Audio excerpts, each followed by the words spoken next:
gostaria de chamar agora a professora Gisela. Professora Gisela, por favor, vem, Gisela.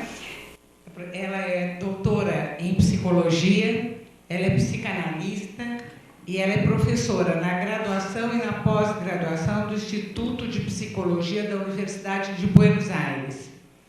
Ela tem livros e publicações na área, com ênfase na infância. É membro do Fórum ADD, que é uma equipe multidisciplinar na luta contra a patologização e a medicalização da infância. E junto com o Fórum ADD, o Fórum nosso de São Paulo, somos irmanados no mesmo objetivo. Explica e provê soluções à estrutura da realidade que, por sua vez, contribui para construir uma determinada época histórica. Então, nós queremos dizer que todos nós pertenecemos a um momento histórico, sim, e pensamos em função das categorias que a história nos permite, sim? Todos nos passa isso, e então, de aí em que nós pensamos a ideia do paradigma para pensar a ideia de como pensamos em função das possibilidades que temos em cada época.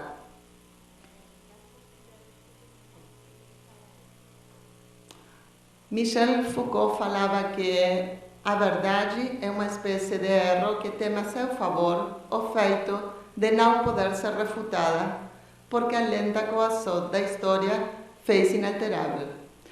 Todos nós sabemos que tem os papers de hoje são a história de amanhã, sim? Então,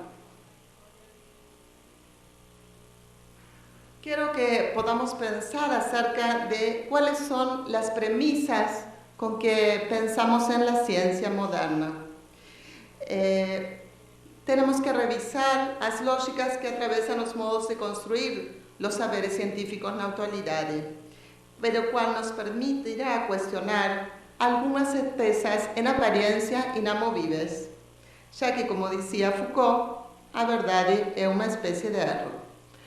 Então, existem modelos universais aplicáveis a todos os sujeitos. Se parte de uma lógica positivista, a Maria Aparecida também falava disso antes, na qual todas as pessoas podiam ser mensuráveis do mesmo modo. E quando o sujeito não encaixa no modelo, é porque tem uma dificuldade individual, de origem emocional ou biológica, que não permite adaptar-se ao esperado. Por outra parte, existe uma metodologia única de investigação que é válida. A maioria das pesquisas acontecem com base no modelo das ciências exatas, o qual não é compatível com as ciências humanas, já que não se pode traduzir todo a términos quantificáveis.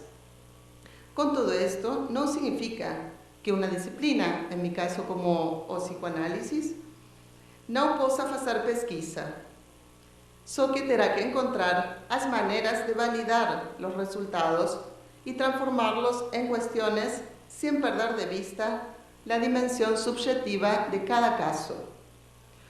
Outra premissa é que a ciência é a histórica, a política e a econômica. Então, pareceria que há uma única ciência e que a mesma é livre, como se não estivesse atravessada por condições sociopolíticas que determinam uma época. Então, é necessário destacar na atualidade que a maioria das investigações estão atravessadas por um mercado que decide que se pesquisa e que não se pesquisa, que é normal e que é patológico, pero que isso não tem que ver com a saúde, sino com o mercado que necessita vender as drogas. É uma diferença bastante importante. Outra questão é as estatísticas. Se você tem uma estatística, isso é científico. Nadie se pergunta como se fez essa estatística, em relação a que interesses está feita a estadística? A quem responde ela? A palavra estadística parece mágica. Se você tem uma estadística, já está. E se não tem, então não vale. Mas se tem, é certo. E a verdade é que isso não é assim. Por outra parte, a subjetividade do investigador não conta. Todos os testes que vocês viram estão respondidos por os pais e os docentes. Sim? Eles não têm nada a ver com o que acontece com a criança. Sim? Como é que elas respondem desde uma objetividade? Algo muito interessante é que não há questionários para as crianças. Nadie pergunta às crianças o que acontece com eles. Eu não gosto de questionários, mas ao menos, se o objeto de estudo é a criança, eu acho que deveriam ao menos perguntar-lhe à criança o que passa com ele. Não há. Os questionários são para pais e docentes, que são as pessoas objetivas que vão a dizer o que acontece com o menino.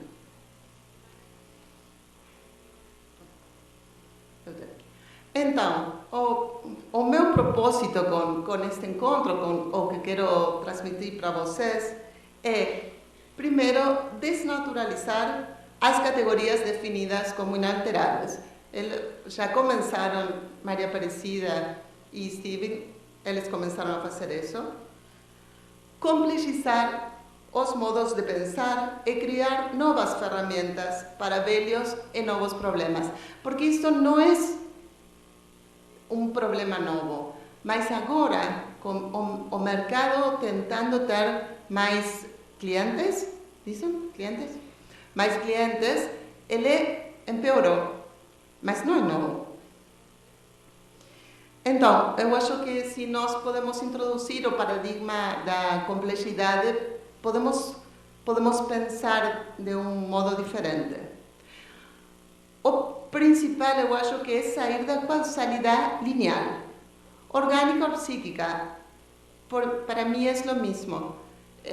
O determinismo que decide que tudo o que acontece com esta criança é porque é TDA, é porque é disléxico, é porque seus pais se separaram, é porque é adoptado. Não há uma causa que explique tudo o que acontece com um menino. Nunca há. Então, a ideia seria abrir as interrogações e perguntar-nos qual é a singularidade de ser crianças hoje. De que sofrem as crianças hoje? E como se pode constituir subjetividade hoje, nesta época de cartografia líquida? O término de modernidade líquida construiu Zygmunt Bauman, que é um sociólogo, e ele fala acerca de que nesses tempos as funções, os afeitos e os sujeitos se fundem. Então, nós podemos pensar que cada época estabelece seus próprios pareceres e seus próprios critérios de normalidade e anormalidade. Em um mundo onde tudo parece tão escorregado, os adultos, e especialmente os profissionais, precisam de nomes que classifiquem o que não podemos entender. Isto parece ser efetivo, já que todos ficamos mais tranquilos e nos tira o peso da angústia generada pela incerteza de ter uma questão em aberto. O que esta criança sofre? Por exemplo, para o que não podemos ter uma resposta, solução imediata. Então, uma ideia que eu estive pensando é que hoje há um predomínio do que eu chamei patologias do ser. Para diferenciá-las das patologias do ter de outro momento histórico. Aqui, nestas patologias do ser, o que predomina é uma fragilidade. Nós nos encontramos cada vez mais com pessoas muito frágeis. Os pais são muito frágeis para soster as crianças e as crianças também estão frágeis. Pero também é um mundo onde as instituições também estão frágeis. Então, aqui estão em jogo carências de ordem muito primária, questões narcisísticas ligadas ao caroço da subjetividade. Os vínculos são predominantemente duplos e a tensão narcisística implica que não há lugar para as diferenças. Há muita dificuldade para encontrar-se com as diferenças. Predomina o vazio como configuração do que vacila e fracassa na relação do sujeito com o outro. Então, isso se diferencia dos tempos em que prevaleciam as problemáticas edípicas, como a lógica da repressão e suas falhas, que se manifestavam predominantemente através das formações de inconsciente, como sintomas ou atos falhos. Então, agora, as intervenções terapêuticas têm que apontar a questões diferentes do que em outras épocas. Temos muito mais patologias de margem, com suas falhas nas inscrições estruturantes. E na organização psíquica é muito mais inconsistente. Isto nos obriga a questionar permanentemente os limites do enquadramento, das intervenções, desimpedindo as fronteiras dos espaços terapêuticos. E tem que fazer uma construção muito mais multidisciplinar. Eu acho que agora, os profissionais, temos que encontrarmos com outros de outras disciplinas para pensar juntos o problema que está acontecendo agora com as crianças. Então, a que respondem os diagnósticos atuais? A lógica do DSM-4 segue as concepções da maioria dos profissionais da saúde, tanto como os de educação. O manual foi pensado para que aparentemente nos entendéramos. É como um esperanto psicopatológico, que permitisse fazer um código comum em qual todos os sujeitos teriam um lugar e uma sigla. Uma aparente leitura objetiva da realidade, sem nenhum ponto pessoal. Não sei se vocês sabem que vai vir o DSM-5 proximamente. Quando ele chegue, e por isso é todo este movimento, nós vamos a lembrar do DSM-4 com carinho, porque é muito pior que o DSM-4. Tem, por exemplo, um quadro que é risco a contrair psicoses. ¿Sí? ¿Se entende? Risco. Quem pode levantar a mão e dizer, eu não vou contrair psicoses na minha vida? É como risco a, não sei, a gripe. ¿Sí? Entra, todo mundo vai estar aí dentro. Isto parece engraçado, mas não é engraçado. Então, se nós podemos pensar desde o paradigma da complexidade, se abrem outras opções para recorrer à situação atual. As realidades são múltiplas e implicam construções que se correspondem com certo modo histórico e certa ideologia. Nós temos que ter presente isto. Há uma ideologia que decide certas questões e nós temos que saber a que ideologia respondem as categorizações. Então, um exemplo disto é o TDA, ¿sí? Que é um modo de pensar o que acontece com as crianças. Antes, nós tínhamos muitos niños inquietos ou desatentos, só que agora isso é um transtorno de origem neurológico, porque nós não dizemos que não existem crianças desatentas. Sim existem, e cada vez muito mais. Mas o que nós falamos é que não pode ser que seja de origem neurológica. Como dizia Maria Aparecida antes, isso teria que ser uma epidemia a nível genético, uma mutação das pessoas. ¿Sí? Se tanta quantidade de crianças tuvieran un trastorno de origen neurológico.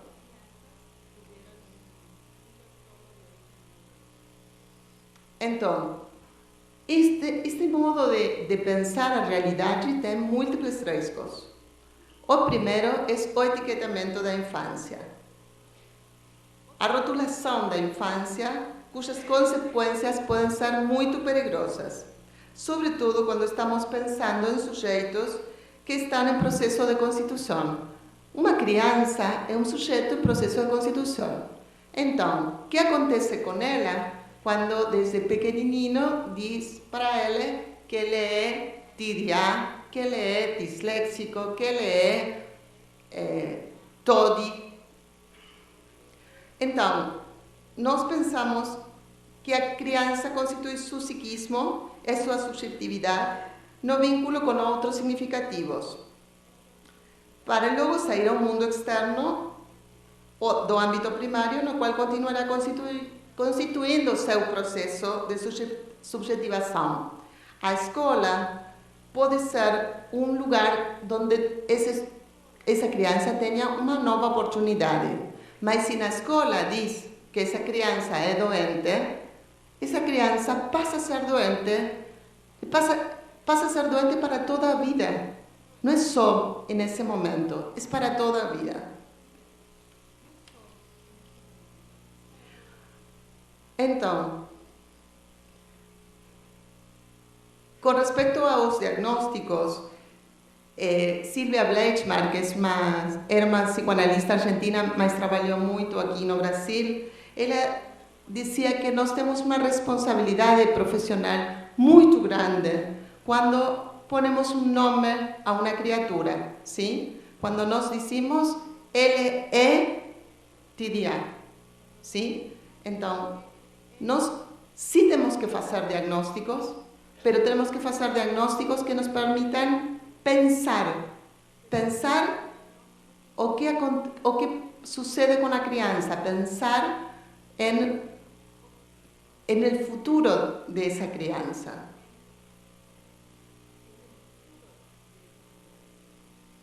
Então, ¿cuáles son los riesgos de este tipo de clasificaciones? Primero, confundir diagnósticos descriptivos con diagnósticos de sujetos en constitución. ¿Sí? Los diagnósticos do manual son descriptivos, pero eles não falam acerca do que acontece com o sujeito, a criança que está constituindo. Outro ponto muito bom é o atalho da comorbidade. Sim? Então, nós temos uma criança, ele é muito inquieto, ele é TDA. Ele está um pouco triste, ele tem depressão. Ele se põe muito alegre, então ele é bipolar. Ele contesta, então ele é TODI. E assim nós podemos seguir sumando. Eu tenho um paciente de 7 anos, ele tem 5 diagnósticos psiquiátricos, sim? E 3 medicações. Então, eles vão sumando. Nadie pensa o que acontece com essa criança, sim? Era uma criança que sofria de abuso, sim? Mas, como disse Maria Aparecida antes, nadie viu isso. Cada vê a sua parte, sim? E faz um diagnóstico em função disso. A outra questão é a naturalização das funções do sujeito. Por exemplo, não reconhecer que as dificuldades de atenção são resultantes de diversos quadros clínicos. A psicose pode dar uma dificuldade na atenção, a depressão, o abuso, os processos de dor. Então, nós pensamos que quizás o TDAH é uma forma de patologizar a diferença. Aquilo que é diferente, aquilo que eu não posso compreender, então tem um diagnóstico e ali eu posso compreender o que acontece. E isso que acontece não tem nada a ver comigo, sim? É um problema da criança. Otro problema, otro risco, es pensar que você tem por un lado o biológico y por otro lado o psíquico, como si no fuera una misma cosa, una persona, ¿sí? Entonces, sin embargo, numerosas investigaciones sobre genética y sobre o desenvolvimiento cerebral, sobre la plasticidad neuronal que falaba Steven, indican que existe una codeterminación mutua entre la subjetividad o ambiente, el contexto histórico-social, la vulnerabilidad genética, las conexiones neuronales, que, por otra parte, todo esto ya fue anticipado por Freud en 1917, cuando él escribía el concepto de series complementarias. ¿Sí? La idea de poder pensar las distintas corrientes para entender lo que acontece con una persona, ¿sí? Y no buscar una única causa.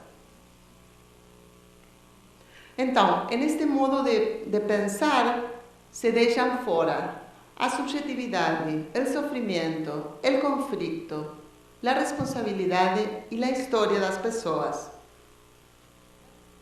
Entonces, ya desde la lógica del manual, você no tem un sujeto que tiene cierta modalidad sintomática en relación a su historia, a la época en que vive, que sufre por ese conflicto. Él tiene un trastorno que debe ser eliminado, ¿sí? Pero o conflicto es motor do aparato psíquico. Si você elimina o conflicto, elimina a possibilidade de que esse sujeito faça complexidade, ¿sí? Que su aparato sea mais complexo.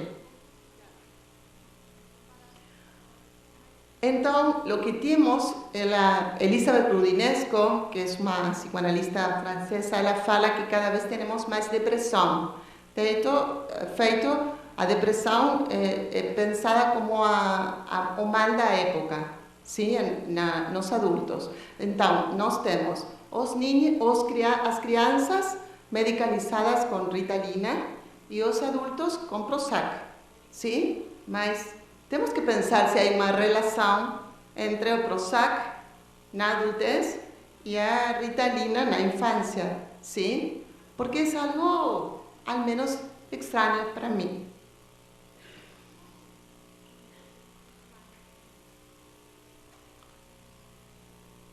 Entonces, para pensar eso, me parece que es importante que pensemos a época.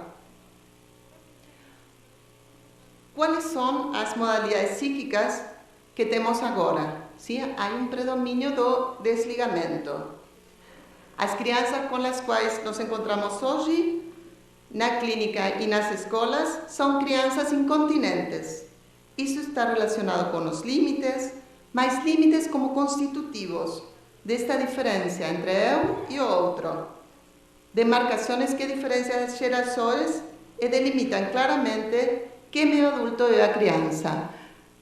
Nós falamos disto en Argentina como a asimetría invertida. ¿Se entiende? Asimetría, ¿sí? Que se invierte, que está al revés, ¿sí? As crianças têm que cuidar aos adultos, en vez de que os adultos cuiden das crianças. Então, outra questão que é questão da época, que já falaram os meus companheiros, é a progressão crescente de medicalização da vida cotidiana, nos adultos e também na infância. Então, se nós estamos rodeados de adultos cada vez mais medicalizados, cada vez mais inoperantes, cada vez mais deprimidos, é significativo como se ha banalizado na infância o uso de medicação psicofarmacológica. Um pai falava para mim: se eu tenho que tomar uma pílula para dormir, minha mulher tem que tomar uma pílula para despertar-se, para acordar, porque meu menino não pode tomar uma pílula para que vá bem na escola. Sim? Hoje nós temos pílulas para tudo.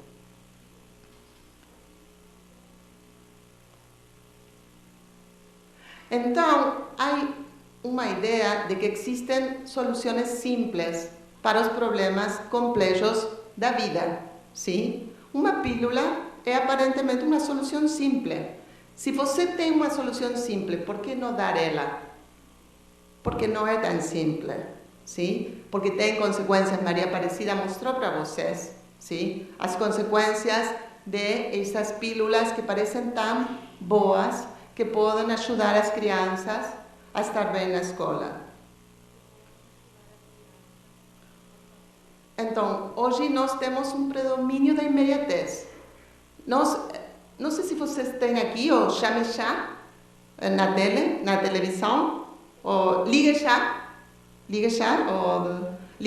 para emagrecer, ligue já para comprar o que você quiser. Nós temos o ligue e você pode fazer hoje diagnósticos, ligue já. Não? Então, você vai, diz o que acontece a você, 5 minutos, sai com o kit, sim, a pílula para você ser feliz. Então, temos um problema. Esse é um problema nosso como sociedade. Queremos buscar soluções imediatas. Temos a caixinha, não, como se diz? Cajita feliz de McDonald's, cajita para crianças, caixa.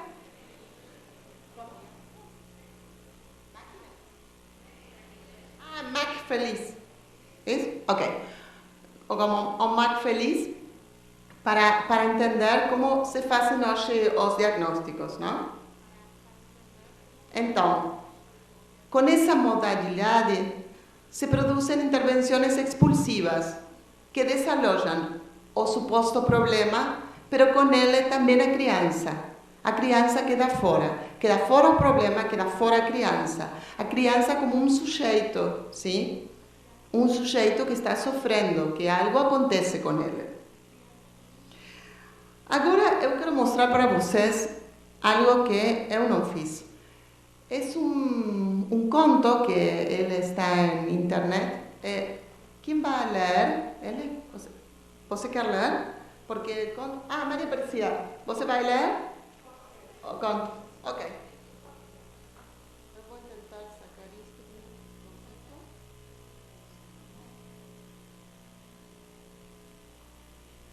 Essa aqui? Sim. Posso já? Não. Não? Vamos virar.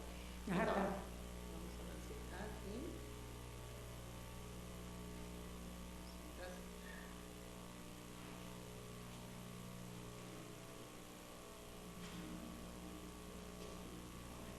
Pode ser? Este livro foi é de Israel, um colega deu para mim, ele está em YouTube, puso em YouTube em espanhol. É um livro que dão às crianças na escola, sim? Repartem este livro às crianças na escola.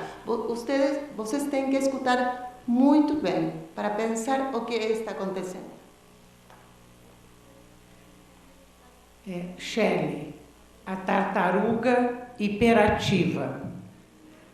Shelley era uma tartaruga com uma carapaca verde e preta brilhante.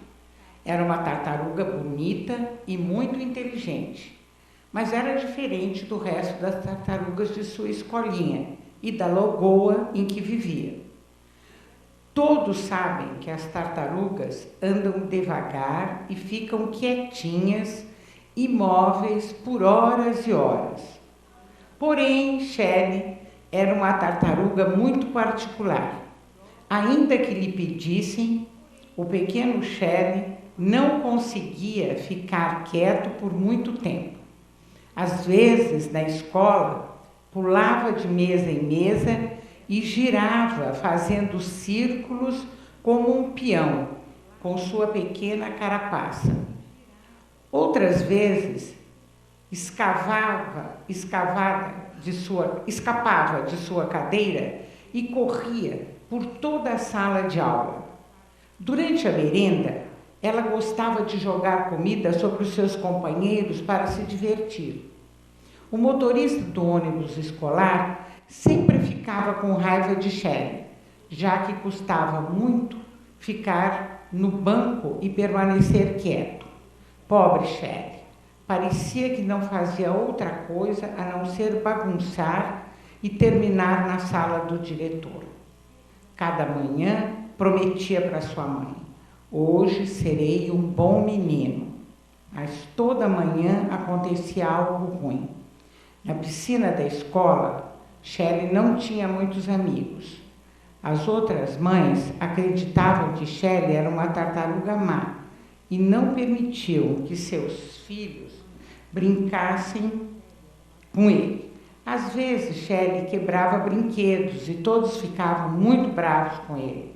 Ficavam tão bravos quando chamavam sua atenção que todos diziam: menino mau. O que mais quero nesse mundo é ser um menino bom, dizia para si mesmo. Shelley se sentia sempre tão frustrado que só agia se rebelando e quebrando as coisas. Cada vez fazia algo pior. Se sentia mal consigo mesmo e dizia: não me lembro por que fiz isto. Shelley chorava muito, já que no fundo do seu coração só queria ser um garoto bom. Um dia seu pai lhe perguntou: Shelley, por que continua fazendo coisas que te peço para não fazer? E Shelley respondia arrependido: é que quando percebo já fiz, já é tarde, muito tarde. Então Shelley se entristecia, se escondia dentro da sua pequena carapaça. Nas festas de aniversário, não participava de nenhuma atividade com as outras crianças, nem nos jogos esportivos. Acho que todas as tartarugas não vão querer brincar com uma criança má como eu, dizia. E dizia novamente a si mesmo. A mãe de Shelley ficou tão preocupada que decidiu levá-lo para a consulta com o médico. Ele olhou seus olhos, sua garganta, com um pequeno martelo de borracha, bateu com cuidado em seus joelhos para avaliar seus reflexos. Conversou com Shelley algumas horas e pediu que fizesse alguns desenhos. Logo colou muitos fios em sua pequena cabecinha e colocou pequenas gotas de colo. Não doía nada, mas Shelley se sentia muito envergonhado. O médico disse: Shelley, seu cérebro está cheio de estrelinhas que enviam impulsos daqui para lá. Esses impulsos ajudam seu corpo a realizar todas as coisas que você faz no dia a dia. Esta máquina nos ajuda a comprovar se o seu cérebro envia estes sinais como deveria.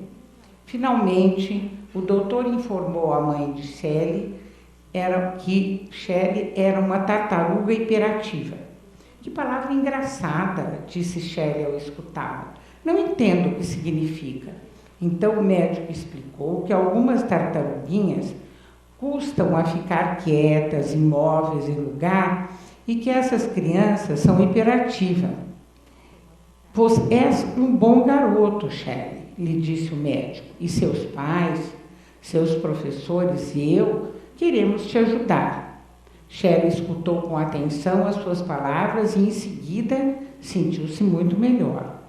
Cada semana, Shelley ia ver sua supervisora, com quem conversava de todas aquelas coisas que a incomodavam e lhe deixavam triste. E assim, cada manhã, Shelley recebia uma pequena pílula branca. O médico explicou que algumas crianças precisavam tomar essa pílula para ficarem mais tranquilas. Muitas vezes, Shelley se sentia um pouco nervoso. Muitas vezes, esquecia de levantar a mão antes de falar na escola.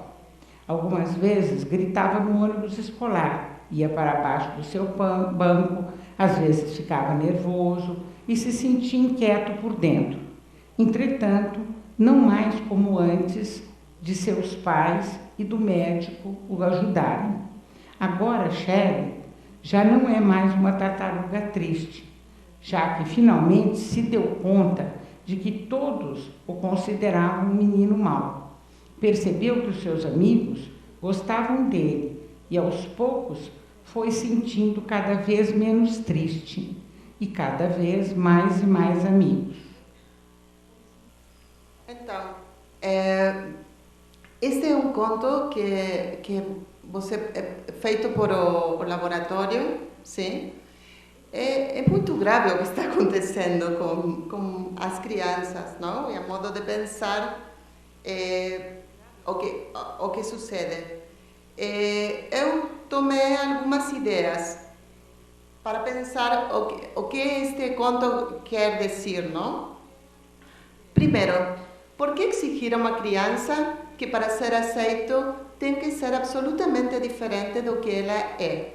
Sim? Esta criança não podia ser como ela era. Isso estava ruim. Ela tinha que ser diferente. E isto a qualquer custo. Sim? Você tem que encaixar, sim? Na média, na normalidade. Se você não encaixa, uma pílula para que encaixe. Você não pode ser diferente. As tartarugas são tranquilas. Se você é uma tartaruga hiperativa, então há que medicar. Então, isto tem um nível de violência que se exerce sobre a criança quando se afirma constantemente o déficit. Sim? Todo o tempo, todo mundo fala acerca do déficit da criança. Então, as crianças necessitam desesperadamente de um lugar. Se o que conseguem é o lugar de um menino mal, eles ficarão ali porque necessitam um lugar. Então, eu tenho que perguntar, pensando em Shelley como uma criança, sim? O que frustrava o garoto? Por que chorava esse garoto? Chorava por sua conduta? Ou se a conduta era um modo de evidenciar o seu sofrimento? Porque isso também falou Maria Aparecida, não? Há certa confusão, as causas com as consequências. Sim? O que nós vemos é a consequência, não é a causa do que ocorre com o menino. Em relação a intervenções do médico, temos para ser uma... Não? Aqui tem vários médicos na sala que podemos falar acerca disto. Não? Primeiro, ele diz que a partir de alguns testes e de pôr fios na cabeça do menino, você pode diagnosticar hiperatividade. O que vocês opinam disso? Não se pode diagnosticar hiperatividade ponendo fios na cabeça. Estamos de acordo nisso? Então, segundo, ele sentencia que Shelley é hiperativo. O que quer dizer? Que tudo o que acontece com Shelley tem uma única explicação. E que a procedência é que seu cérebro não envia corretamente os impulsos elétricos. Sim. Não é certo. Acontece para ele muitas coisas. Então, provavelmente o que sim acha funcionado por certo tempo é que o médico disse a Shelley que era um menino bom e que todos queriam ajudá-los. Já que, curiosamente, diz no conto que ele começou a melhorar quando o médico disse isso para ele, não quando tomou a pílula. Todavia não havia tomado a pílula. Não é um detalhe menor. Ele começou a melhorar quando seus pais levaram a consulta, escutaram ele, um médico escutou ele e disse para ele, você é um menino bom, porque todo mundo dizia para ele que ele era um menino mau. Claro, a explicação era que era um menino bom, mas tinha genes, vocês dizem, o genes maus, sim? Menino bom, genes maus, então vamos a remediar isso. Então, o que está começando a operar é o alojamento do mal-estar da criança, que remite ao conceito de transferência, não à ingestão de uma substância química. Ele melhora por a transferência com o médico, não por lo químico que nem sequer havia tomado. Também porque ele ia a falar com uma supervisora todas as semanas acerca do que ele sentia, não por a pílula. Então, Shelley é inquieto por dentro, disse o conto. O que isso continuava como a ingestão de medicamento. Se confundem causas com consequências. A inquietude não é a que provoca a tristeza. A tristeza é a angústia. O não elaborado é o que provoca a inquietude. Eu fiz uma pesquisa, minha tese de doutorado foi com crianças hiperativas. Então, o que eu achei era que a maioria delas estavam angustiadas por distintas problemáticas, sim? Então, o que tem em comum é a tristeza, mas não é a tristeza por ser hiperativo. Porque nas crianças, quando elas estão tristes, elas não podem falar, dizer, eu estou triste. Elas se movem, sim? Ou não prestam atenção. Essa pode ser quando o emocional está em jogo.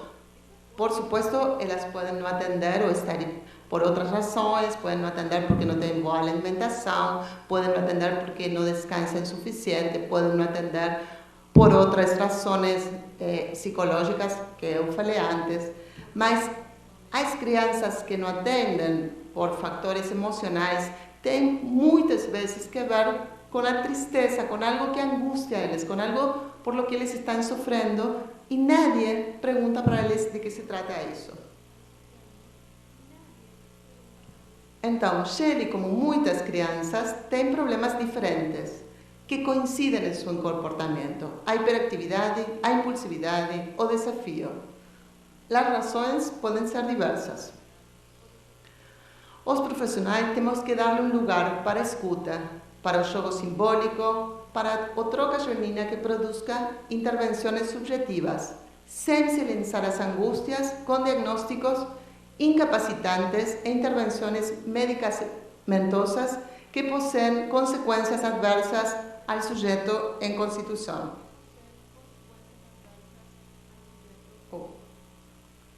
Então, para finalizar, eu quero falar acerca de algumas ideias, sim, sobre isto. Uma psicoanalista argentina fala acerca, Maria Cristina Rojas, ela fala acerca de que hoje nós temos as patologias do desamparo. Profissionais, pais, crianças, é sociedade atravessada pela precariedade e pelo desamparo. Então, o contexto social não se interroga acerca de que estamos fazendo nós como sociedade para gerar estes sofrimentos na infância. Os profissionais não encontram uma instituição que os ajude a construir as estratégias que atendam mais as crianças e os pais consideram que os modelos que receberam não servem na atualidade. As crianças se encontram em posições simétricas em relação aos adultos, o que deixa elas como órfãos. E os profissionais da saúde e da educação, na ânsia de dar respostas rápidas, correm o risco, por um lado, de perder de vista as múltiplas causas do sofrimento infantil e, por outro, de patologizar e medicalizar condutas que são parte da infância ou aquelas que são fruto de problemas sociais. O que se faz, então, com este mal-estar? Em primeira instância, entender o que acontece. Logo, dar espaços terapêuticos para poder falar acerca disso. Então, nós temos que, desde as políticas públicas, é necessário construir estratégias de inclusão que permitam acolher cada um em sua singularidade. A partir dessa leitura, abrir um lugar para o genético, o histórico, o social, o vínculo e os acontecimentos da vida, e cada um destes aspectos se migraria com nós de múltiplas maneiras, sobre determinadas e imprevisíveis. Maria Aparecida falava acerca da imprevisibilidade de ser criança. Tanto desde a clínica como desde a escola, as políticas públicas serão tão necessárias ofertar às crianças um espaço por fora do lugar do déficit e começar a destacar aquilo que sim podem, aquilo que os transforma em sujeitos únicos, mais além das etiquetas. Nas patologias atuais, um dos pontos quebrados é a sustentação. Talvez então se trate de armar novas alianças, novos enlaces com fios velhos e novos, providos por cada um dos sujeitos que conformam a trama: criança, pais, professores e profissionais e atores sociais, tecendo novos e múltiplos sentidos para as problemáticas que nos atravessam. Muito obrigada.